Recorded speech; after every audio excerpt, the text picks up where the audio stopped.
Nice morning everyone. Welcome back to the online study of Max Divine Public School. This is Zareen, your Urdu teacher. Today is your Urdu class and today we are going to start our chapter number 5. So open your chapter number 5 in your Urdu book on page number 21.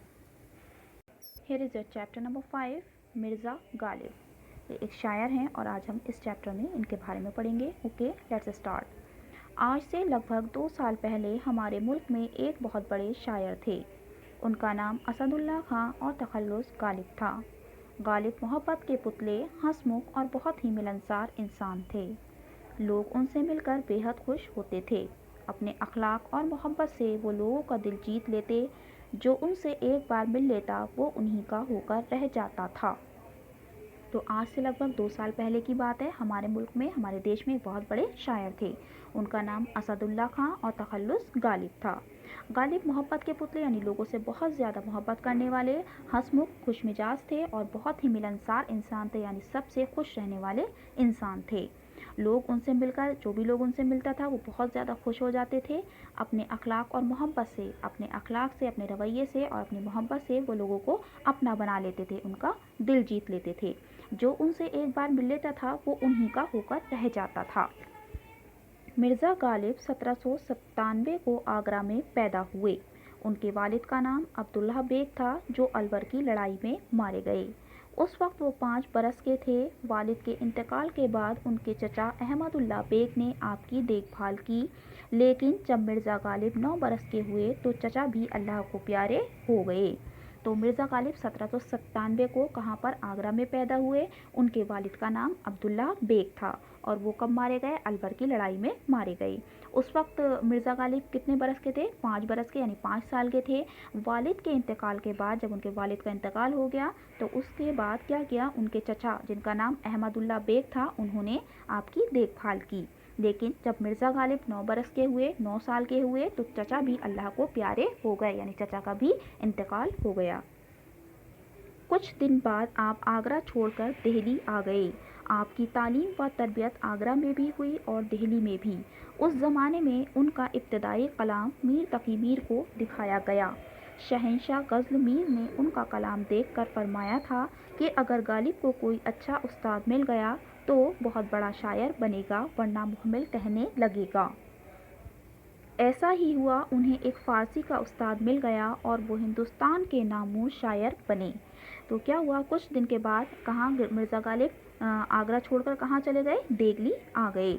आपकी तालीम व तरबियत यानी आपकी पढ़ाई लिखाई आगरा में भी हुई और दिल्ली में भी हुई. क्योंकि पहले आप आगरा में थे तो आपकी तालीम जो है वो आगरा में भी हुई. उसके बाद आप जब दिल्ली आ गए तो वहाँ पर भी आपकी पढ़ाई लिखाई हुई. उस ज़माने में उनका इब्तदाई कलाम यानी उनका जो शुरुआती कलाम था वो मीर तकी मीर को दिखाया गया.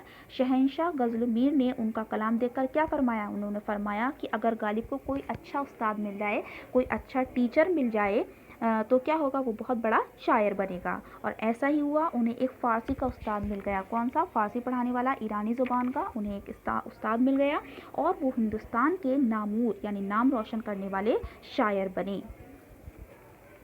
गालिब गरीबों, यतीमों और बेसहारों के बड़े हमदर्द थे. किसी को दुख में देखते तो उनका दिल भर आता. दूसरों की मदद करने के लिए वो हर वक्त तैयार रहते थे. वो एक जिंदा दिल इंसान थे. दोस्तों, अजीज़ों और दुखियों पर बहुत खर्च करते थे.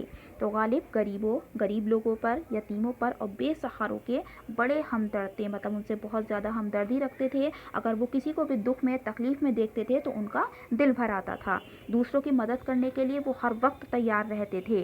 वो एक ज़िंदा दिल यानी खुश दिल, खुश मिजाज इंसान थे. दोस्तों को, अजीज़ रिश्तेदारों को और दुखियों पर वो बहुत ज़्यादा खर्च करते थे. यही वजह थी कि उनकी अपनी ज़िंदगी बहुत परेशानी और तंगदस्ती में गुजरी. उनके अखलाक का दायरा बहुत वसी था. तबीयत में शगुफ्तगी और ज़िंदा दिली थी. उनमें एक अच्छे इंसान की सारी खूबियाँ मौजूद थी. तो क्या था, यही वजह थी कि उनकी अपनी जो ज़िंदगी थी वो बहुत ज़्यादा परेशानी में और गरीबी में गुजरी. उनके अखलाक का दायरा बहुत बड़ा था, बहुत वसी था यानी बहुत बड़ा था, क्योंकि वो बहुत ज़्यादा लोगों से खुश मिजाजी से बात करते थे. तबीयत में शगुफ्तगी और ज़िंदा दिली थी. तबीयत में बहुत ज़्यादा खुश मिजाजी थी. उनमें एक अच्छे इंसान की सारी अच्छाइयाँ मौजूद थीं. اردو زبان میں ہزاروں شاعر اور ادیب ہوئے ہیں اور آج بھی ہیں، مگر شاعری اور نثر دونوں میں جو مقبولیت مرزا غالب کو ملی وہ آج تک کسی کو نصیب نہ ہوئی۔ آج ساری دنیا میں ان کی شاعری کا ڈنکا بج رہا ہے۔ صرف اردو شاعری ہی نہیں، اردو نثر میں بھی غالب اپنی الگ پہچان رکھتے ہیں۔ مرزا غالب نے جو خط لکھے وہ نرالے ہیں اور ان کی مثال کہیں نہیں ملتی۔ تو اردو زبان میں ہزاروں شاعر اور ادیب ہوئے ہیں اور آج بھی ہیں، مگر شاعری اور نثر دونوں چیزوں میں جو مقبولیت یعنی جو پہچان مرزا غالب کو ملی وہ آج تک کسی کو نصیب نہ ہوئی، یعنی آج تک کسی اور کو نہیں ملی۔ آج ساری دنیا میں ان کی شاعری کا شور مچ رہا ہے۔ صرف اردو شاعری ہی نہیں بلکہ اردو نثر میں بھی غالب نے اپنی ایک الگ پہچان بنائی ہے۔ مرزا غالب نے جو خط لکھے ہیں ان کے خط کیسے ہیں؟ بہت زیادہ نرالے یعنی انوکھے ہیں اور ان کی مثال کہیں نہیں ملتی۔ سینکڑوں برس کا عرصہ گزر جانے کے باوجود بھی نظم اور نثر دونوں میں غالب یکتا ہیں، یعنی سینکڑوں سال گزر جانے کے باوجود بھی نظم میں اور نثر دونوں چیزوں میں غالب ایک جیسے ہیں۔ ان کی شاعری کی دلکشی، شیرینی، ندرت اور جدت آج بھی لاجواب ہے۔ ان کی شاعری کی دلکشی، مٹھاس اور جو نیا پن ہے وہ آج بھی لاجواب ہے۔ ان کے خط پڑھتے وقت ایسا لگتا ہے گویا ہم سے کوئی باتیں کر رہا ہو۔ جب وہ ان کے خط پڑھتے ہیں تو کیسا لگتا ہے؟ جیسے کہ ہم سے کوئی باتیں کر رہا ہو۔ خطوط نگاہی میں بھی کوئی ان کا ثانی نہیں، یعنی خطوں میں بھی کوئی ان کا ساتھی نہیں ہے۔ غالب کی شاعری کا تو کئی زبانوں میں ترجمہ بھی ہوا ہے اور ہوتا رہے گا۔ غالب کی جو شاعری ہے ان کی جو اس کا کئی زبانوں میں ترجمہ یعنی بیان ہوا ہے اور ہوتا بھی رہے گا۔ دنیا بھر میں ٹی وی اور ریڈیو پر ان کی غزلیں بڑے ذوق و شوق سے پڑھی اور سنی جاتی ہیں۔ پوری دنیا میں ان کی جو غزلیں ہیں وہ ٹی وی پر، ریڈیو پر بڑے ذوق شوق سے سنی بھی جاتی ہیں اور پڑھی بھی جاتی ہیں۔ 1859 کو ہندوستان کا یہ عظیم شاعر اور ظرافت کا بادشاہ اس دنیا سے کوچ کر گیا، یعنی کہ 1859 کو ہندوستان کا یہ بڑا شاعر کیا ہوا اور ظرافت کا بادشاہ اس دنیا سے گزر گیا، کوچ کر گیا یعنی مر گیا، اس دنیا سے گزر گیا۔